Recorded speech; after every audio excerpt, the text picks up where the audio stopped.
Hai, saya Bening Irsa Setara Bulan. Selamat datang di video pembelajaran kimia. Video ini membantu kalian mempelajari materi kimia baik di dalam maupun di luar kelas. Dalam video ini kita akan mempelajari teori tumbukan, reaksi kimia, dan energi aktivasi. Untuk lebih jelasnya, mari perhatikan penjelasan berikut. Selamat menyaksikan.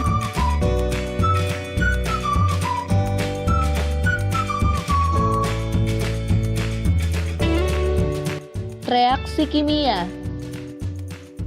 Apa itu reaksi kimia?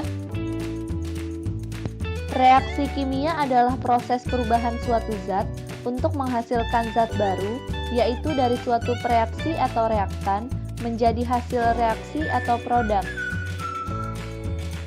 Sebagai contoh, reaksi antara gas hidrogen atau H2 dan gas iodin atau I2 menghasilkan gas hidrogen iodida atau HI.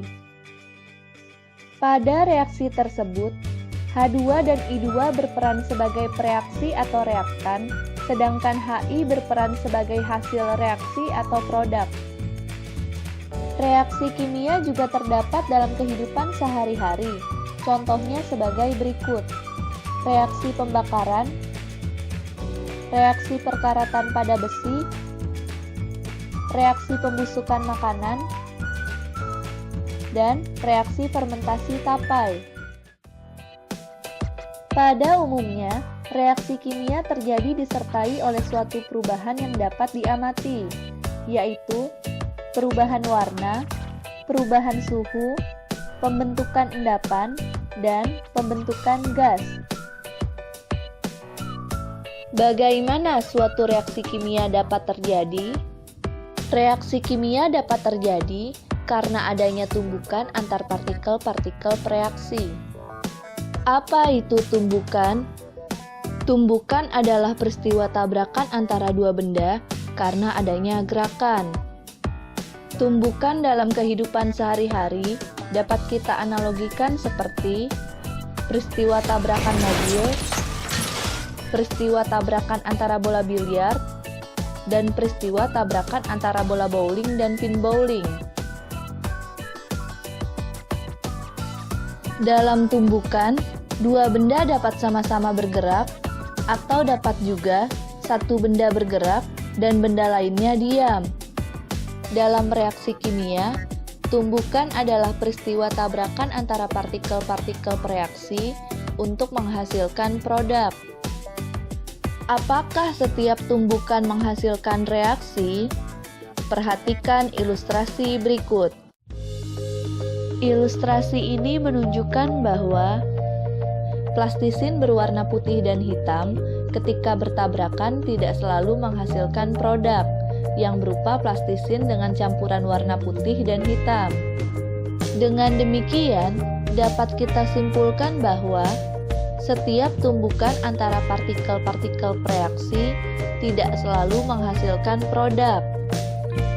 Mengapa demikian? Perhatikan penjelasan berikut. Tumbukan yang dapat menghasilkan reaksi kimia disebut dengan tumbukan efektif atau fruitful collision. Apa syarat terjadinya tumbukan efektif? Perhatikan ilustrasi berikut. Jika energi hasil tumbukan plastisin kuning dan merah tidak cukup kuat, maka produk tidak akan terbentuk. Sebaliknya, jika energi hasil tumbukan plastisin kuning dan merah cukup kuat, maka produk yang berupa plastisin dengan campuran warna kuning dan merah akan terbentuk. Dengan demikian, salah satu syarat terjadinya tumbukan efektif yaitu energi hasil tumbukan harus cukup untuk menghasilkan reaksi, atau energi hasil tumbukan harus mencapai energi aktivasi. Apa itu energi aktivasi? Perhatikan ilustrasi berikut. Berikut ini merupakan reaksi hidrolisis ester, yaitu metil etanoat, yang direaksikan dengan air menghasilkan asam etanoat dan metanol. Reaksi ini membutuhkan sejumlah energi untuk mencapai keadaan pada puncak kurva, yaitu keadaan di mana molekul-molekul bereaksi, yaitu metil etanoat dan air, bergabung, membentuk kompleks teraktivasi. Selanjutnya, setelah membentuk kompleks teraktivasi, ikatan baru mulai terbentuk, yang ditandai dengan terjadinya penurunan pada kurva, dan akhirnya terbentuklah produk, yaitu asam etanoat dan metanol. Energi aktivasi pada reaksi ini dapat kita ilustrasikan sebagai besarnya energi yang dibutuhkan untuk mencapai keadaan pada puncak kurva. Dengan demikian, dapat disimpulkan bahwa energi aktivasi adalah energi minimum yang dibutuhkan agar suatu reaksi dapat terjadi. Semakin kecil energi aktivasi, maka reaksi akan semakin cepat berlangsung. Berikut ini merupakan contoh diagram energi pada reaksi endoterm.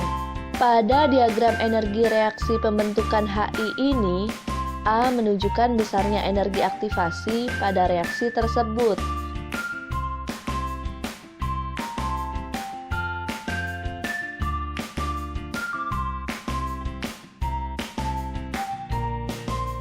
Sedangkan B menunjukkan besarnya perubahan entalpi pada reaksi tersebut. Perubahan entalpi pada reaksi endoterm bernilai positif karena entalpi produk lebih besar dibandingkan entalpi reaktan. Sedangkan diagram energi pada reaksi eksoterm dapat diilustrasikan sebagai berikut. Pada diagram energi reaksi pembentukan NH3 ini, A menunjukkan besarnya energi aktivasi pada reaksi tersebut.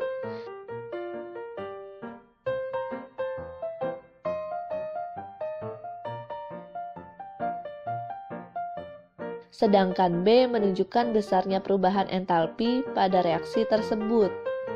Perubahan entalpi pada reaksi eksoterm bernilai negatif karena entalpi produk lebih kecil dibandingkan entalpi reaktan. Berdasarkan kedua ilustrasi tersebut, maka dapat diketahui bahwa reaksi eksoterm akan lebih cepat berlangsung dibandingkan reaksi endoterm karena memiliki energi aktivasi yang lebih kecil. Selain itu, terdapat pula syarat lain agar suatu tumbukan efektif dapat terjadi. Ilustrasi ini menunjukkan bahwa untuk menghasilkan produk, maka partikel-partikel bereaksi harus bertumbukan dengan arah atau orientasi yang tepat. Apabila arah atau orientasi tumbukan antar partikel-partikel bereaksi tidak tepat, maka produk tidak akan terbentuk. Dengan demikian, dapat disimpulkan bahwa syarat terjadinya tumbukan efektif yaitu energi hasil tumbukan harus cukup untuk menghasilkan reaksi, atau energi hasil tumbukan harus mencapai energi aktivasi. Arah atau orientasi tumbukan harus tepat agar ikatan baru dapat terbentuk.